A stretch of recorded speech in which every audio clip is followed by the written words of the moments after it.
Chittagong civil surgeon কার্যালয়ে চাকরির জন্য আবেদন করার কথা ভাবছেন? তাহলে আজকের এই আলোচনা আপনার জন্যই। আমরা এখানে পুরো আবেদন প্রক্রিয়াটা একদম ধাপে ধাপে সহজ করে বুঝে নেব, যাতে কোনো রকম ভুল না হয়। চলুন শুরু করা যাক। চট্টগ্রামে একটা ভালো সরকারি চাকরি পাওয়া কিন্তু অনেকেরই স্বপ্ন, আর এবারের সুযোগটা হতে পারে সেই স্বপ্ন সত্যি করার একটা দারুণ উপায়। তাই শেষ পর্যন্ত মনোযোগ দিয়ে পুরো ব্যাপারটা বুঝে নেওয়া কিন্তু খুবই জরুরি। আজকে আমরা মূলত 5টা বিষয় নিয়ে কথা বলবো। প্রথমে জানব সিভিল সার্জন অফিসের এই চাকরির সুযোগটা ঠিক কেমন। এরপর দেখব কোন কোন পদে আবেদন করা যাচ্ছে আর তার জন্য কি কি যোগ্যতা লাগবে। তারপর আসবে সবচেয়ে দরকারি অংশ, মানে অনলাইন আবেদন প্রক্রিয়াটা আমরা হাতে কলমে দেখব। আর সবশেষে আবেদনের তারিখ ও ফি এবং আবেদন করতে গিয়ে কোনো সমস্যায় পড়লে তার সমাধান কি সেটাও জেনে নেব। তো প্রথমেই আসা যাক চাকরির ধরনটা নিয়ে। দেখুন, সিভিল সার্জন অফিস হল স্বাস্থ্য খাতের একটা গুরুত্বপূর্ণ অংশ। তার মানে এখানে কাজ করার সুযোগ পাওয়া মানে সরাসরি সাধারণ মানুষের সেবার সাথে যুক্ত হওয়া। আর যেহেতু এটা চট্টগ্রাম অঞ্চলের নিয়োগ, তাই সেখানকার বাসিন্দাদের জন্য এটা সন্দেহসহ একটা অসাধারণ সুযোগ। আর এই নিয়োগ বিজ্ঞপ্তিটা কিন্তু সরাসরি গণপ্রজাতন্ত্রী বাংলাদেশ সরকারের স্বাস্থ্য ও পরিবার কল্যাণ মন্ত্রণালয় থেকে দেয়া হয়েছে। এর মানে হলো এটা একটা 100% খাঁটি আর নির্ভরযোগ্য সরকারি চাকরি। এটা নিয়ে মনে কোনো রকম সন্দেহ রাখার অবকাশই নেই। আচ্ছা, এখন সবার মনেই প্রশ্ন আসতে পারে, এখানে কি কি পদে আবেদন করার সুযোগ আছে? চলুন এবার সেটাই দেখে নেওয়া যাক। এই নিয়োগের সবচেয়ে ভালো দিক হলো এখানে কিন্তু বিভিন্ন শিক্ষাগত যোগ্যতার মানুষের জন্যই নানা রকম পদের ব্যবস্থা রাখা হয়েছে। যেমন ধরুন, এখানে স্বাস্থ্য সহকারী, অফিস সহকারী কাম কম্পিউটার মুদ্রাক্ষরিক, স্টোর কিপার, ডেটা এন্ট্রি অপারেটরের মতো বেশ কিছু গুরুত্বপূর্ণ পদ আছে। এছাড়াও ড্রাইভার, ল্যাব অ্যাটেন্ডেন্ট বা অফিস সহায়কের মতো পদও রয়েছে। তবে আমার পরামর্শ থাকবে, নিজের যোগ্যতার সাথে কোন পদটা সবচেয়ে ভালো খাপ খায় সেটা জানতে অবশ্যই মূল বিজ্ঞপ্তিটা একবার ভালো করে পড়ে নেবেন, কারণ সেখানেই সব পদের বিস্তারিত তথ্য দেওয়া আছে। এবার আমরা চলে এসেছি আজকের আলোচনার সবচেয়ে গুরুত্বপূর্ণ অংশে, যেটা নিয়ে আসলে অনেকেই একটু দ্বিধায় ভোগেন, আর সেটা হলো অনলাইন আবেদন প্রক্রিয়া। কিন্তু একদম চিন্তা করবেন না, পুরো বিষয়টা এত সহজ করে ধাপে ধাপে দেখানো হবে যে আবেদন করাটা একদমই পানির মতো সোজা মনে হবে। প্রথমেই বলে রাখি, আবেদন করার জন্য শুধুমাত্র একটাই অফিসিয়াল ওয়েবসাইট আছে, আর সেটা হলো csgt.teletalk.com.bd। এই ঠিকানাটা খুব ভালো করে খেয়াল রাখতে হবে, কোনো ভুয়া বা অন্য কোনো ওয়েবসাইটে আবেদন করলে কিন্তু হবে না। অনলাইনে আবেদনের মূল ধাপ কিন্তু মাত্র 3টা। প্রথমে ওয়েবসাইটে গিয়ে আবেদনপত্রটা ঠিকঠাকভাবে পূরণ করতে হবে। এরপর আপনার নির্দিষ্ট মাপের একটা ছবি আর স্বাক্ষর আপলোড করতে হবে। আর সবশেষে আবেদনপত্রটা সাবমিট করে দিলেই প্রাথমিক কাজ শেষ। দেখুন কি ভীষণ সহজ। কিন্তু দাঁড়ান, আবেদন সাবমিট করলেই কিন্তু কাজ শেষ না। সবচেয়ে জরুরি ধাপটা হলো ঠিক এরপরেই। আবেদন সাবমিট করার পর 72 ঘন্টা বা 3 দিনের মধ্যে আপনাকে পরীক্ষার ফি জমা দিতে হবে।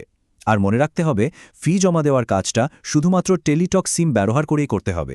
এই সময়ের মধ্যে ফি জমা না দিলে কিন্তু আপনার পুরো আবেদনটাই বাতিল হয়ে যাবে। এটা খুব গুরুত্বপূর্ণ একটা বিষয়।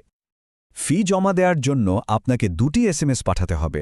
প্রথম SMS পাঠানোর জন্য আপনার টেলিটক সিম থেকে ফোনের মেসেজ অপশনে গিয়ে বড় হাতের অক্ষরে লিখুন CSCTG, তারপর একটা স্পেস দিন এবং আবেদন সাবমিট করার পর যে ইউজার আইডিটা পেয়েছেন সেটা লিখুন। এরপর মেসেজটা পাঠিয়ে দিন 16222 নম্বরে। যেমন ধরুন CSCTG স্পেস ABCDEF। প্রথম SMS পাঠানোর সাথে সাথেই টেলিটক থেকে একটা ফিরতি মেসেজ আসবে, যেখানে একটা পিন নম্বর দেওয়া থাকবে। এবার আপনাকে দ্বিতীয় SMSটা পাঠাতে হবে। আবার মেসেজ অপশনে গিয়ে লিখুন CSTG, একটা স্পেস দিয়ে লিখুন ইয়েস, আরেকটা স্পেস দিয়ে ফিরতি মেসেজে পাওয়া সেই পিন নম্বরটা লিখুন।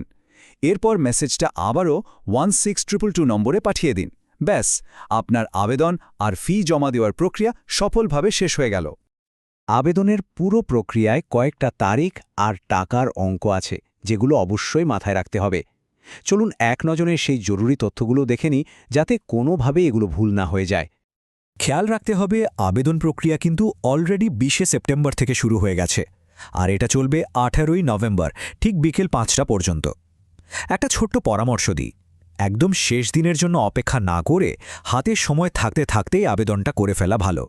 আবেদনের সময় অনেকেই যে একটা জায়গায় এসে সমস্যায় পড়েন, সেটা হলো ছবি আর স্বাক্ষর আপলোড করা নিয়ে। এখানে কিন্তু নির্দিষ্ট মাপ দেওয়া আছে। আপনার রঙিন ছবির মাপ হতে হবে 300 বাই 300 পিক্সেল, আর ফাইল সাইজ হতে হবে সর্বোচ্চ 100 কিলোবাইট। অন্যদিকে আপনার স্বাক্ষরের মাপ হতে হবে 300/80 পিক্সেল আর ফাইল সাইজ সর্বোচ্চ 60 কিলোবাইট। আবেদন করতে বসার আগেই যদি এই মাপে ছবি আর স্বাক্ষর রেডি করে রাখা যায় তাহলে কিন্তু অনেক সময় বেঁচে যাবে। পরীক্ষার ফি নির্ভর করবে আপনি কোন গ্রেডের পদের জন্য আবেদন করছেন তার উপর।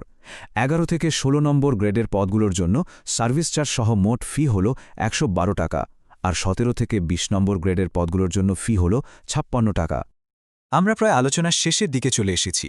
এখন আমরা এমন কিছু বিষয় নিয়ে কথা বলবো যেগুলো আবেদন করতে গিয়ে কোনো সমস্যায় পড়লে খুব কাজে দেবে। চলুন দেখে নিই সাহায্যের জন্য কি করার সুযোগ আছে। আবেদন করার পর একটা খুব সাধারণ সমস্যা হলো অনেকেই তাড়াহুড়োয় ইউজার আইডি বা পিন নম্বরটা হারিয়ে ফেলেন বা ভুলে যান। যদি এমন কিছু হয়েও যায় তাহলে ঘাবড়ানোর কোনো কারণ নেই। যদি আপনার ইউজার আইডি বা পিন নম্বর হারিয়েও যায়, আপনি খুব সহজেই সেটা পুনরুদ্ধার করতে পারবেন। স্লাইডে দেখানো নিয়ম অনুযায়ী শুধু একটা এসএমএস পাঠাতে হবে 16222 নম্বরে। ইউজার আইডি আর পিন পুনরুদ্ধার করার জন্য কিন্তু আলাদা আলাদা ফরম্যাট আছে, তাই পাঠানোর আগে অবশ্যই ফরম্যাটটা ভালোভাবে মিলিয়ে নেবেন। এর বাইরেও যদি আপনার আরও কোনো বিশেষ সাহায্য দরকার হয় তাহলে আপনি সরাসরি টেলিটকের সাথেও যোগাযোগ করতে পারেন। তাদের অফিসিয়াল ইমেল অ্যাড্রেস এবং ফেসবুক পেজের মাধ্যমে যোগাযোগ করলে সাধারণত দ্রুতই সমাধান পাওয়া যায়। যোগাযোগের সময় আপনার পদের নাম, ইউজার আইডি আর সমস্যাটা গুছিয়ে লিখলে তাদের উত্তর দিতে সুবিধা হবে। আশা করি আজকের এই আলোচনা আপনার আবেদন প্রক্রিয়াটাকে অনেক সহজ করে দেবে। যারা আবেদন করছেন তাদের সবার জন্য রইল অনেক অনেক শুভকামনা। সফলভাবে আপনার আবেদনটি সম্পন্ন হোক।